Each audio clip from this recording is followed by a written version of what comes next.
کیا جمعہ کے روز نہانا ضروری ہے؟ مستحب ہے، نہیں نہایا تو گناہ نہیں ہے لیکن فضائل بہت ہے اس کے، نہانا چاہیے۔ کیا نہاتے وقت قبلے کی جانب چہرہ یا کمر کی جا سکتی ہے؟ اگر ستر کھلا ہوا ہے تب تو بہتر یہ کہ قبلے کی طرف منہ یا پیٹھ نہ کرے نہاتے وقت، اور استنجا خانے میں تو قبلے کی طرف منہ یا پیٹھ کرنا استنجا کرتے وقت یہ تو حرام ہے۔ کیا عورت اپنے مخصوص ایام میں بھی نہا سکتی ہے؟ اور نہانے میں کیا ضرورت ہے، ٹھنڈک کے لیے گرمی ہو رہی ہے تو نہا سکتی ہے، صفائی کے لیے نہا سکتی ہے۔ عورت کے لیے غسل کرتے وقت کیا سر کے بال کھولنا ضروری ہے؟ کھول کر مطلب دھونا فرض نہیں ہے، سخت گندی بھی ہے، اتنی سخت نہ ہو کہ اس کی جڑیں بھی تر نہ ہو۔ اگر ایسی سخت بندی بھی ہے چھوٹی کہ اس کو کھول کر پانی نہیں بہائیں گے تو جڑیں تر نہیں تو کھولنا ضروری ہو جائے گا، ورنہ ضروری نہیں ہے۔ ہاتھ میں نیل پالش لگی ہو کیا غسل ہو جائے گا؟ ناخنوں میں نیل پالش اگر غسل سے پہلے لگائی ہوئی ہے اور اب غسل کیا تو غسل تو نہیں ہوگا کیونکہ اس کی تیز جم جاتی ہے ناخنوں پر۔ کیا غسل بیٹھ کے کرنا چاہیے کھڑے ہو کر؟ بیٹھ کر سنت ہے اور ستر بھی چھپا ہوا ہو۔ یا غسل میں کلی کرنا اور ناک میں پانی ڈالنا ضروری ہے؟ ڈالا نہیں جاتا، ناک میں پانی چڑھانا ہوتا ہے نرم ہڈی تک، تو یہ غسل میں فرض ہے، وضو میں سنت موقع ہے۔ اور کلی بھی پورے منہ کے ہر کل پرزے میں پانی پہنچ جائے، دانتوں کی کھڑکیوں میں، سوراخوں میں گیپ ہوتے ہیں، سب جگہ زبان کی کروٹوں، زبان کے نیچے سب جگہ پانی پہنچا ہلکی جڑ تک، یہ غسل میں فرض ہے، وضو میں سنت موقع ہے۔ جب آپ کہتے ہیں غسل میں فرض ہے تو یہ عام غسل میں فرض ہے یا جب فرض غسل کیا جائے تب فرض ہے؟ جب بھی غسل کرے تو ظاہر ہے کہ جب ایک سنت غسل کریں گے، مستحب غسل کریں گے تو اس کا بھی فرض اگر چھوٹ گیا تو غسل کا ثواب تو نہ ملا نا، اور فرض میں تو ہے ہی فرض کہ غسل اترے گا نہیں۔ اگر عمومی طور پر جیسے کہ صرف ٹھنڈک کے لیے یا فریش ہونے کے لیے غسل کرنا چاہتا ہے تو کیا تب بھی ناک میں پانی چڑھانا فرض ہو جائے گا اور ہر مطلب کہ کل پرزے تک کلی کرنا فرض ہو جائے گا؟ تو غسل اسی وقت کہا جائے گا کہ جب اسی طریقے سے جو طریقہ بیان کیا وہ اب خالی بدن میں پانی ڈال رہا ہے تو یہ پھر غسل نہیں ہے، جبکہ ٹھنڈک کے لیے، گرمی دور کرنے کے لیے، وہ کہتے ہیں تبرید کے لیے، ٹھنڈک کے لیے، تو یہ بھی جائز ہے، مباح ہے، اچھی نیت ہو تو ثواب ملے گا۔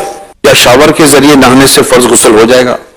وہی کلیاں ناک میں پانی چڑھا لے جو چڑھانے کا پراپر طریقہ ہے، باقی سارے بدن پر جو اعضاء جو پارٹس غسل میں دھونے فرض ہیں تو وہ اگر دھل گئے تو دو قطرے کم از کم بہ گئے ہر جگہ سے تو غسل تو فرض اتر جائے گا۔ بعض جگہ ایسی ہوتی ہے بدن میں کہ جن کی احتیاط نہ کی جائے تو اس سے پانی بہتا نہیں ہے تو وہ اونچا نیچا ہو کر وہ پانی بہانا پڑے گا۔ اس کے لیے میں مشورہ دوں گا کہ جو شاور میں نہاتے ہیں، کیونکہ آج کل جو بھی شاور باتھ روم میں لگ رہے ہیں وہ ایک چھت کے شاور لگتے ہیں اور بھی فکس شاور ہوتے ہیں، اگر اس کے ساتھ ساتھ آپ ہینڈ شاور ضرور لازمی طور پر لگا دیں، کیونکہ بعض جگہوں پر پانی ہینڈ شاور ہاتھ میں لے کر پانی پہنچانے میں آپ کے لیے زیادہ آسانی ہوگی۔ صرف نیچے کھڑے رہ کر پانی اوپر سے آئے، خدشہ ہے کہ شاید اس جگہ پر پانی نہ بہے جہاں پر پانی بہنا بھی ضروری ہے۔ تو بدن کو ملنا بھی سنت ہے، جی سنت، ہر جگہ کو ملنا ہے۔ یا غسل کرتے ہوئے کان کے اندر پانی ڈالنا بھی ضروری ہے؟ کان کی جو باہر کی سطح ہے نا یہ ضروری نہیں ہے، اندر سوراخ میں پانی تو نقصان کرے گا ڈالیں گے تو۔ باہر کی سطح پر پانی بہہ جائے؟ اب بھیج جائے، غسل میں یہ کرتے ہیں نا تو مطلب پانی کا چانس نہ کہ بھیج جائے۔ بعض اوقات ہے کہ میل جمے ہوئے ہوتے ہیں، یہ کان کی ادھر میل اتنا سخت ہوتا ہے کہ شاید پانی نہ بہے، یہ میل کو انگلی سے صاف کیا جائے، یہ اوپر کی سطح میں ہوتا ہے، یہ اس حصے میں یہ بھی تھوڑا تھوڑا فولڈ ہوتے ہیں تو یہاں بھی تھوڑا ہلا جلا کر میل کی تیز جمی ہوئی تو اس کو چھڑانا یہ فرض ہے۔ یہ ہے تو درست، لیکن بعض اوقات ایسی جگہ پر یہ میل وغیرہ جم جاتا ہے اس کا پتہ نہیں چلتا، اس طرح کی مطلب کوئی چیز رہ جائے اس کے احتیاج میں حرج ہو، جس کو دھیان رکھنے میں حرج ہو تو اس میں معافی ہوتی ہے، لیکن یہ کہ جب پتہ چل گیا کہ رہ گیا ہے، جیسے مکھی مچھر کی بیٹ ہے، اس طرح کی باریک چیز رہ جائے تو باہر شد میں بھی لکھا تو اس کو مطلب رہ گیا تو اب نماز پڑھ لی تو ہوئی، لیکن جب پتہ چل گیا تو اب اس کو چھڑا کر اس پر پانی بہانا ہوگا۔ کیا 3 بار جسم پر پانی بہانا فرض ہے؟ ایک بار سے فرض ادا ہو جائے گا، 3 بار سنت ہے۔ اچھا اب یہ شاور کے لیے نہائیں گے 3 بار کا تو حساب نہیں رہے گا، وہ کندھے اور یہ ترتیب یہ بھی نہیں رہے گی، تو اس میں یہ کہ ہر طرف سے پانی بس اوپر سے جیسے آ رہا ہے، اس میں پہلے سیدھا کندھا پھر بایاں الٹا کندھا، اس کی اب وہ ضروری نہیں ہے، وہ پانی بہہ رہا ہے تو اتنی دیر بہتے پانی میں، بہتا پانی میں آئے گا، اتنی دیر بہتے پانی میں یہ رہے جتنی دیر میں 3 بار دھل جاتا ہے، تو یہ سنت ادا ہو جائے گی۔ غیر ضروری بال کاٹنے سے کیا غسل واجب ہو جاتا ہے؟ اس سے غسل فرض نہیں ہوتا۔ نہانے کے بعد کیا نماز کے لیے وضو کرنا ضروری ہے؟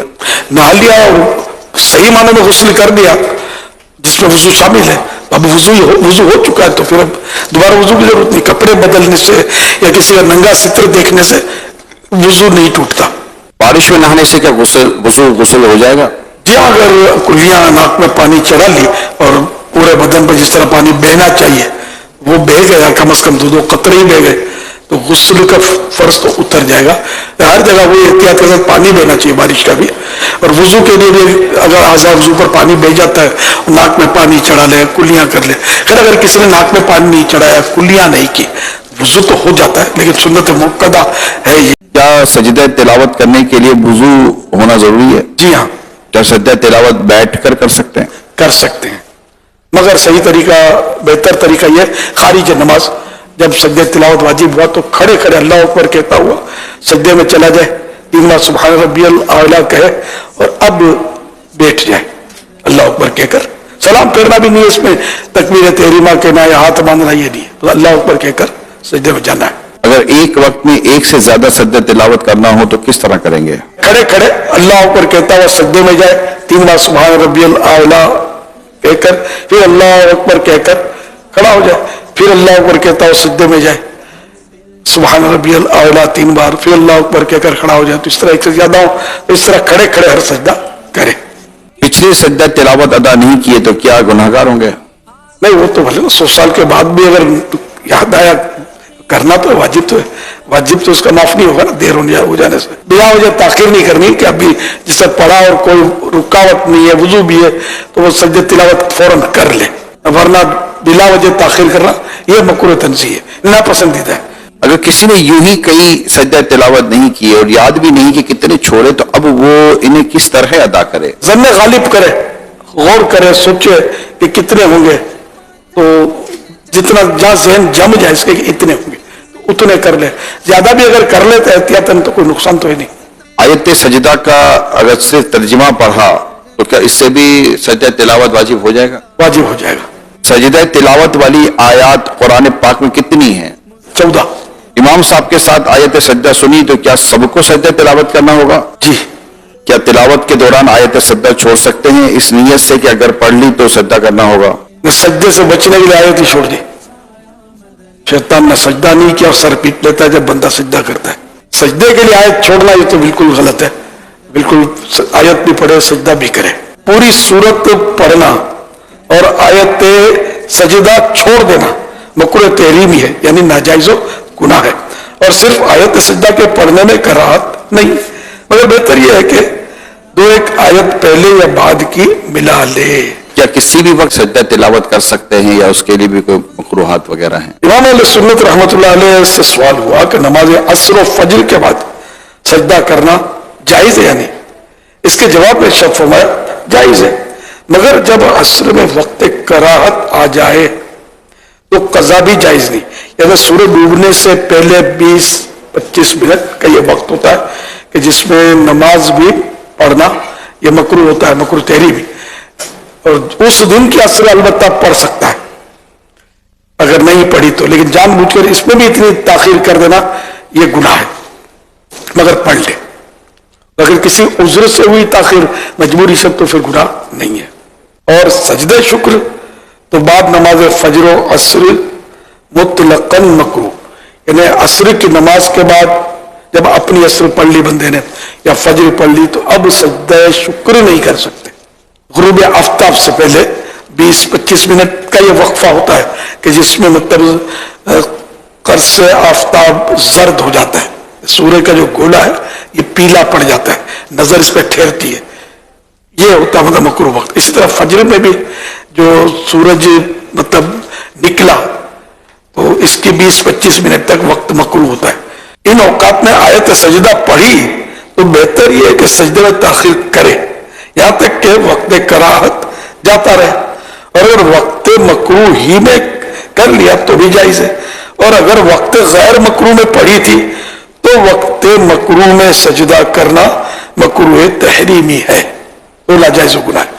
تو یہ سورج طلوع ہونے کے بعد جو 20-25 منٹ ہے مثلا، تو اس دوران اگر تلاوت کر رہا ہے تو سجدہ آ گئی تو اگر سجدہ کر لیتا ہے تو جائز ہے، مگر بہتر یہ کہ بعد میں کرے۔ اور اگر سجدے آیت سجدہ پڑھی پہلے تھی جب وقت مکروہ نہیں تھا، اب مکروہ وقت آیا، اب سجدہ کرے گا تو گناہگار ہوگا، مکروہ تحریمی ہوگا۔ دائیں بہن نے اگر اپنے مخصوص ایام میں سجدہ تلاوت سنی یا پڑھی تو کیا اس پر بھی سجدہ اسی وقت واجب ہو جائے گا؟ سجدہ اس حالت میں واجب نہیں ہوتا جب مخصوص ایام میں عورت نے آیت سجدہ سنی تو اس پر سجدہ واجب نہیں ہوگا، اور اس کو پڑھنا تو ویسے ہی تلاوت قرآن تو ہے ہی حرام ایام مخصوصہ میں۔ کیا ایڈوانس زکوٰۃ دے سکتے ہیں؟ دے سکتے ہیں۔ بھائی بہن خالہ پھوپھو ساس سسر کی زکوٰۃ سے مدد کی جا سکتی ہے؟ کی جا سکتی ہے، کیا یتیم بچے کو زکوٰۃ دی جا سکتی ہے؟ دی جا سکتی ہے جبکہ وہی حقدار ہو۔ عورت کی زکوٰۃ ادا کرنا کیا اس کے شوہر کے ذمہ؟ جی نہیں، زکوٰۃ میں انگریزی تاریخ کا اعتبار ہے یا اسلامی تاریخ کا؟ انگریزی تاریخ کا اعتبار رکھنا تو حرام ہے، شریعت نے اسلامی تاریخ کا اعتبار رکھا ہے ہجری سن کے حساب سے۔